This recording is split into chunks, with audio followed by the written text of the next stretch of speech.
Blade Runner 2049, one of the greatest remakes slash sequels made in the last 30 years. Stars Ryan Gosling and Harrison Ford, and it returns to an iconic IP that was created in the early 80s.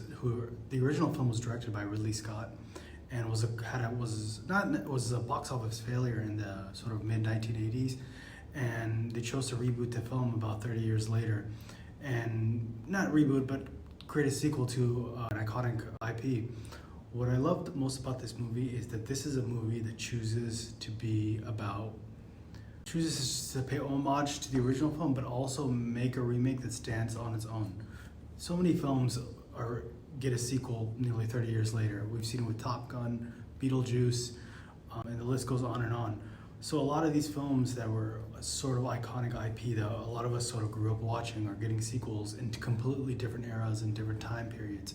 When this film was originally, the original Blade Runner came out in the early 80s, it was a different world. We were in a Cold War,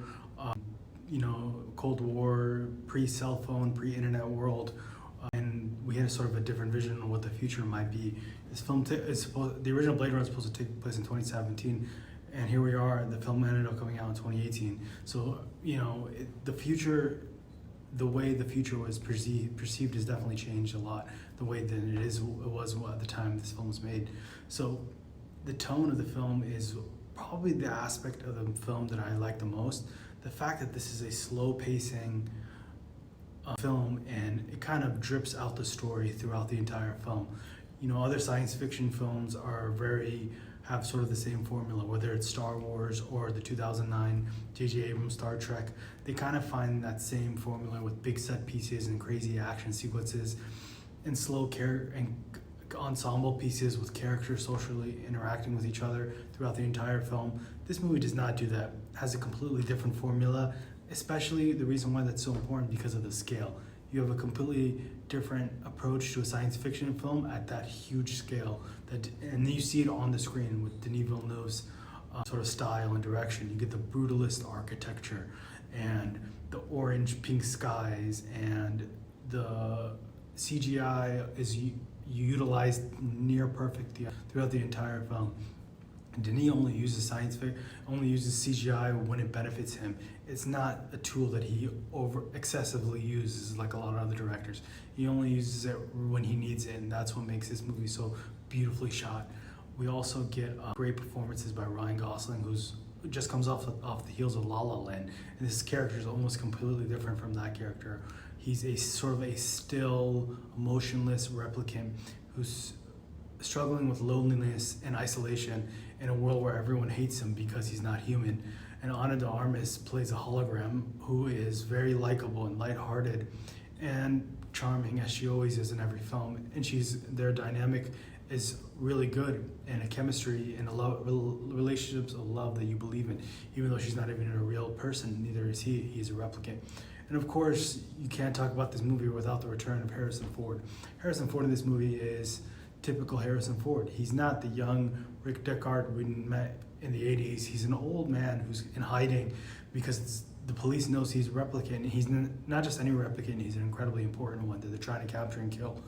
So I thought he doesn't return until sort of the midway part of the film, and he's sort of an angry, sort of alone man. He's sort of struggling with the same issues that Officer K is struggling as well. They're both sort of alone, isolated replicants in a world where everyone hates them.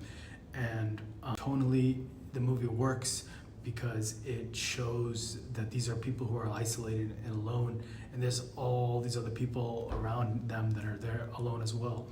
And I really enjoyed that aspect of the film.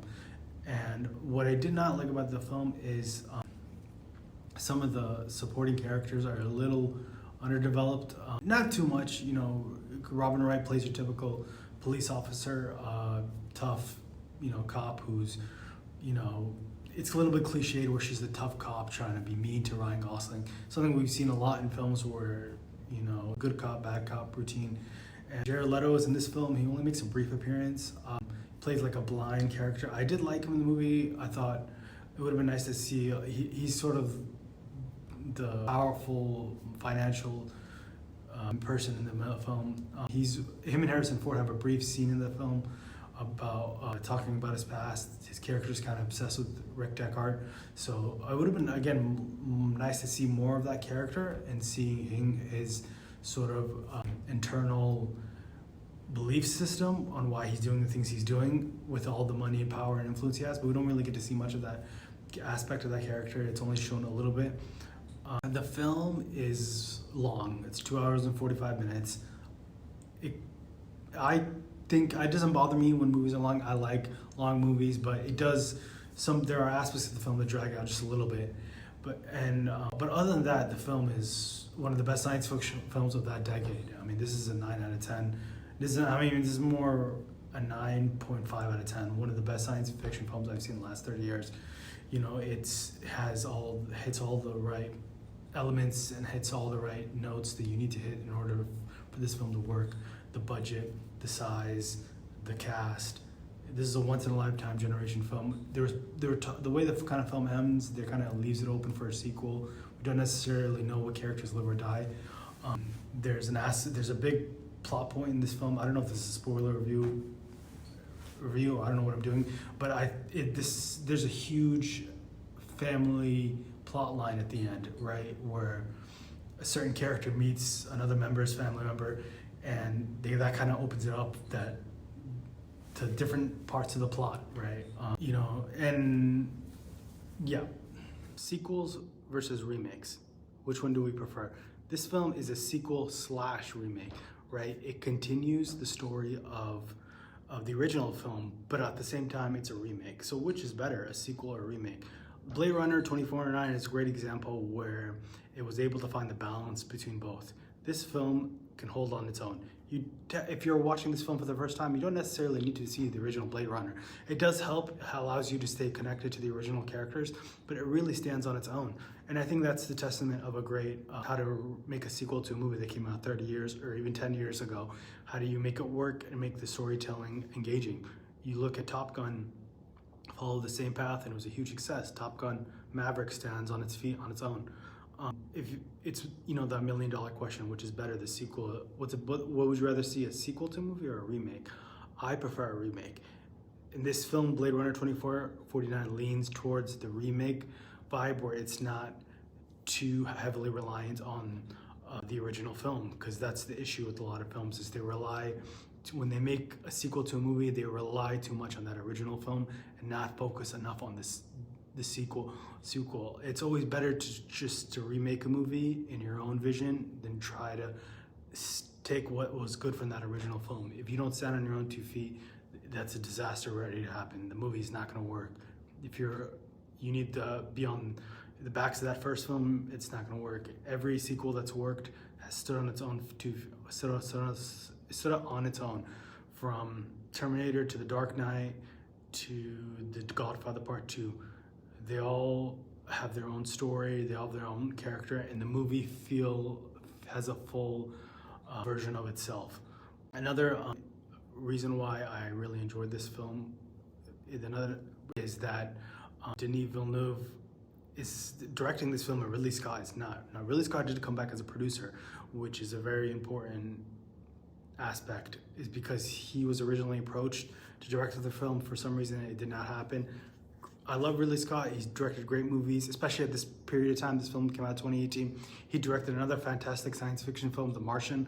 So it's not like he didn't have the acting chops, the directing chops to make this film. I think it was the right decision to bring Denis. He had a right vision for this film. He's a brilliant director. He had a bit of a late start in his career, but he's hit after hit with Predator's Arrival, Blade Runner 2049, and now he's doing the Dune franchise. So this guy knows how to do science fiction and knows how to tell a story, and has brilliant vision throughout for all of his films. And also, he knows how to get great actors to be in all of his films. Every one of his movies has huge stars who want to be in his films and work with him. What I loved, another aspect of this film that I really liked, was the relationship between Kay and Deckard. They did not have a shared relationship, but what they did have was a mirrored identity to one another. Both doing Deckard was once a Blade Runner cop for the police department. Now Officer K is now the new police officer, and they both have this sort of shared mirroring of one another. They're kind of mirroring, one's from the future, one's from the past, and their identities are kind of colliding. Where he's kind of, Officer K is kind of seeing a future version of himself, where this could be the life he could be living in the future. And Deckard is seeing a past, younger version of himself, someone who he used to be, some job that he once did 30 years ago. And that's a big dynamic in the film, where they're kind of colliding but also mirroring one another. Another aspect of the film is that these are two people with shared loneliness, right? They're alone in a world where everyone's trying to kill them and everyone dislikes them. And the film is a big part of the film is loneliness in a world of chaos and violence and sex and brutality. You are isolated and you're alone and you have no one around that cares about you. And I think that's why I love this film. It has a cult following, it had back in the 80s, and now it's a science fiction film. Even though we have all this technology, all of this access to resources, we're still alone in a world filled with brutality and money and chaos. Final review, I really enjoyed this film. I think it's one of the best science fiction films made in the last 10 years.